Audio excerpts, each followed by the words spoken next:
एक बार की बात है। एक चोर चोरी करके अपने घर का गुजारा चलाया करता था। वो चोर सारे ही बुरे कर्म किया करता था और इसे ही जिंदगी जीने की सलीका माना करता था। चोर लड़कीबाजी, जुआ खेलना और चोरी करना, सारे ही बुरे कर्म करके अपनी ज़िंदगी को खुद ही कोस कर कहता था कि शायद यही मेरे संस्कार है।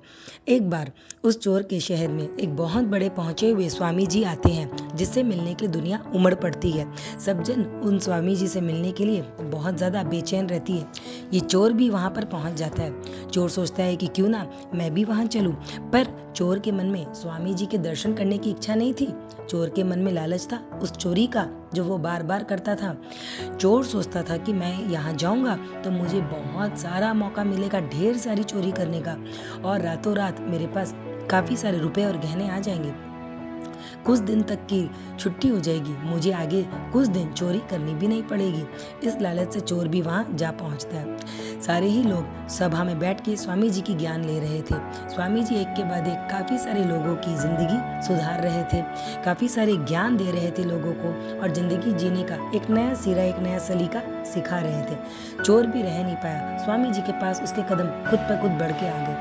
स्वामी जी क्योंकि बहुत ज़्यादा जान पहचान के और बहुत ज़्यादा नामचीन आदमी थे और बहुत ज़्यादा ऊंचे पद के इंसान थे, वो चोर को देखते ही उसके बारे में एक एक बात जान जाते हैं कि वो क्या क्या कर्म करता है और वो असल में कौन है। ना कि वो इनका दर्शन करने आया है, बल्कि वो केवल चोरी करने आया है।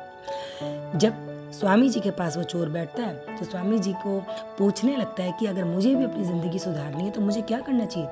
स्वामी जी ने कहा कि बुरे कर्म छोड़ दो।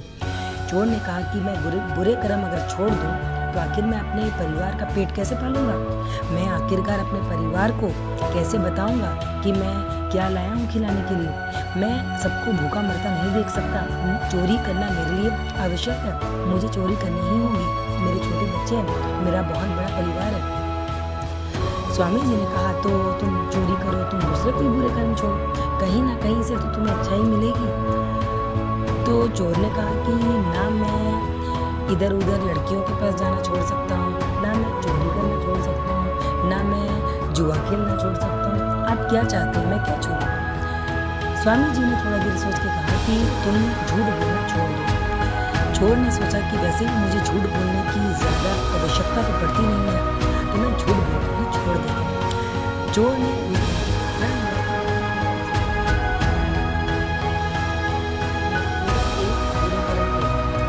दूर करने से क्या मुझे सचमुच में जिंदगी में कुछ प्राप्त होता है या नहीं। चोर भी इस विचार को अपने मन में लेते हुए झूठ बोलना छोड़ देता है। कुछ दिन बीतते हैं और चोर एक राजमहल में चोरी करने जाता है। आधी रात का वक्त था, पर किसी चिंता पूर्वक राजा की नींद लगी नहीं थी। चोर ने जैसे ही चोरी करके वहां से कूदने की कोशिश की, राजा को आहट हो गई। राजा ने आवाज दिया कि कौन है। चोर ने कहा कि मैं चोर हूँ। क्योंकि वो झूठ नहीं बोल सकता था, उसने सच कहा, मैं चोर हूँ। राजा ने अपने मन में सोचा कि बड़ी अजीब चोर है, बता रहा है कि मैं चोर हूँ। राजा ने दोबारा पूछा, क्या करने आए थे? चोर ने बताया, चोरी। राजा ने कहा, कर लिया? चोर ने कहा, हाँ। राजा ने कहा कि तो क्या क्या चुराया तुमने? बोला कि पूरे आपके तिजोरी का जितना भी खजाना था सब चुरा लिया मैंने। राजा ने कहा, क्या सब कुछ खाली कर दिया तुमने? चोर ने कहा कि वैसे तो मैंने सब खाली कर ही दिया, पर हाँ, एक बहुत बड़ा हीरा था जो चुरा के बेचना मेरे लिए नामुमकिन था, वो एक बड़ा हीरा जरूर मैंने छोड़ दिया है। राजा ने कहा, तुम्हारा नाम क्या है? चोर ने बताया, मदन। राजा ने पूछा कि तो तुम रहते कहाँ हो? चोर ने बताया कि वो नुक्कड़ की गली के किनारे वाले घर में ही रहता है। राजा ने कहा, अब तुम जा सकते हो। चोर चुपचाप से चले जाता है। अगले दिन पूरे राजमहल में हल्ला होने लगता है, चोरी हो गई, चोरी हो गई। राजमहल में चोरी हो गई और तिजोरी पूरी की पूरी खाली है। राजा ने खजांची को बुला के पूछा कि क्या वाकई में तिजोरी पूरी खाली है? खजांची जाके जब तिजोरी देखता है तो उसमें देखता है कि एक बड़ा हीरा रखा हुआ है।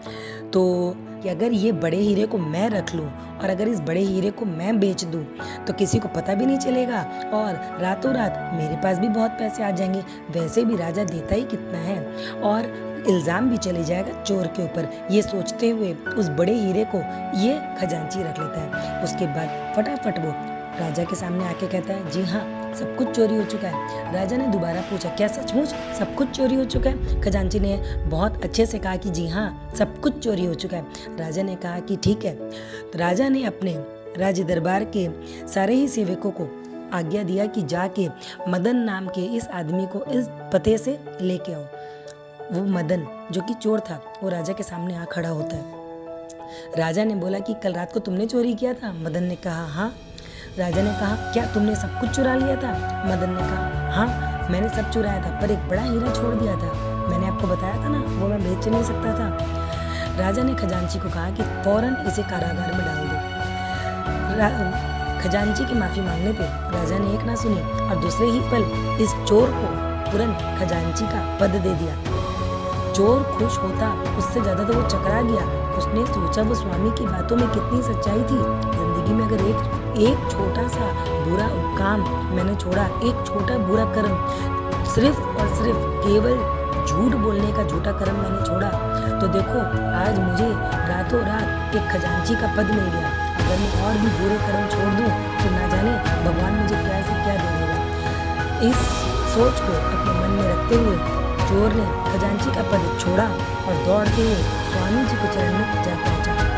दोस्तों, ये तो हम सब जानते हैं कि अच्छे कर्म का अच्छा नतीजा होता है, तो फिर ये हम भूल क्यों जाते हैं और जाने अनजाने में काफ़ी सारी छोटी मोटी गलतियाँ क्यों करते रहते हैं।